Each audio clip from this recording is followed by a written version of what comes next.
গণ অধিকার পরিষদের সভাপতি নুরুল হক নূরের উপর হামলার ১৭ দিন পার হলেও এখনো পর্যন্ত অপরাধীদের বিরুদ্ধে দৃশ্যমান কোনো ব্যবস্থা নেয়নি সরকার। এমন অভিযোগ তুলে আগামী ৪৮ ঘণ্টার আলটিমেটাম দিয়েছে গণ অধিকার পরিষদ। দলটির নেতাদের দাবি, অপরাধীদের বিরুদ্ধে দৃশ্যমান কোনো অ্যাকশন না নিলে রাজপথে কঠোর কর্মসূচিতে যাবেন। এ নিয়ে বিস্তারিত থাকছে আহসান হাবিবের প্রতিবেদনে।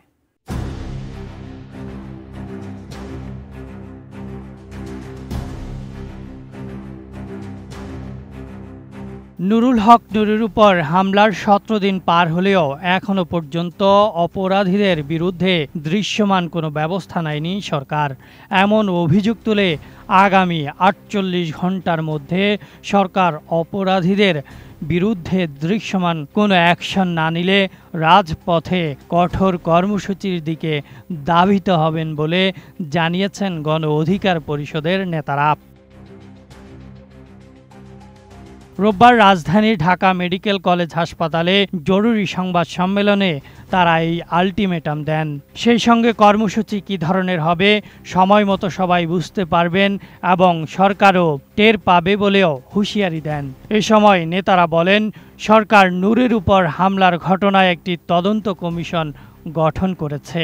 ওই কমিশনের কার্যকাল ৩০ কর্মদিবস নির্ধারণ করেছে, যা মূলত প্রতারণামূলক একটি পদক্ষেপ। দিনের আলোর মতো পরিষ্কার প্রমাণ থাকা সত্ত্বেও সরকার তদন্তের নামে সময় ক্ষেপণ করছে। গণমাধ্যমের ভিডিওতে সেনাবাহিনীর কিছু সদস্য ও পুলিশের উপস্থিতিতে নূরকে রক্তাক্ত করা হয়েছে, এমন ফুটেজও রয়েছে। তারপরও আজ পর্যন্ত অপরাধীদের বিরুদ্ধে কোনো ব্যবস্থা নেওয়া হয়নি বলেও উল্লেখ করেন। রোববার নূরকে হাসপাতাল থেকে ছাড়পত্র দেওয়ার কথা থাকলেও নতুন কিছু শারীরিক জটিলতা দেখা দেয়ায় তা সম্ভব হচ্ছে না বলেও জানান তারা।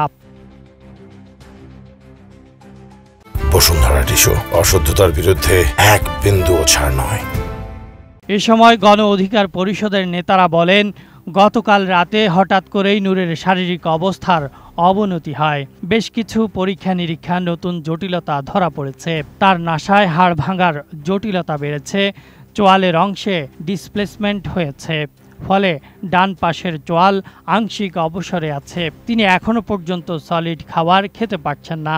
ডাক্তাররা তাকে লিকুইড খাবারের উপর রেখেছেন। এছাড়া লিভারে আঘাতজনিত জটিলতাও ধরা পড়েছে, তাই ডাক্তাররা তাকে আরও কিছুদিন হাসপাতালে রাখার সিদ্ধান্ত নিয়েছেন। অন্তর্বর্তী সরকারের প্রধান ডক্টর মোহাম্মদ ইউনূস প্রকাশ্যে প্রতিশ্রুতি দিয়েছিলেন, দ্রুত নূরকে বিদেশে নিয়ে চিকিৎসার ব্যবস্থা করা হবে, কিন্তু যথেষ্ট গড়িমসি লক্ষ্য করছি। শুরুতে সিঙ্গাপুর নেয়ার কথা থাকলেও পরে ভিন্ন ভিন্ন দেশের কথা বলা হচ্ছে। এতে সরকারের সদিচ্ছার ঘাটতি স্পষ্ট। আমরা মনে করি সরকারের এই ধরনের টালবাহানা প্রতারণামূলক। তাই সরকার ঘোষিত প্রতিশ্রুতির উপর নির্ভর না করে দলীয় ও পারিবারিকভাবে নূরকে বিদেশে নিয়ে চিকিৎসার ব্যবস্থা করার কথা বলেন তারা। সরকারের দয়া দাক্ষিণ্যের উপর তারা নির্ভর করবেন না বলেও জানান গণ অধিকার পরিষদের নেতারা। Desk report, ATN news.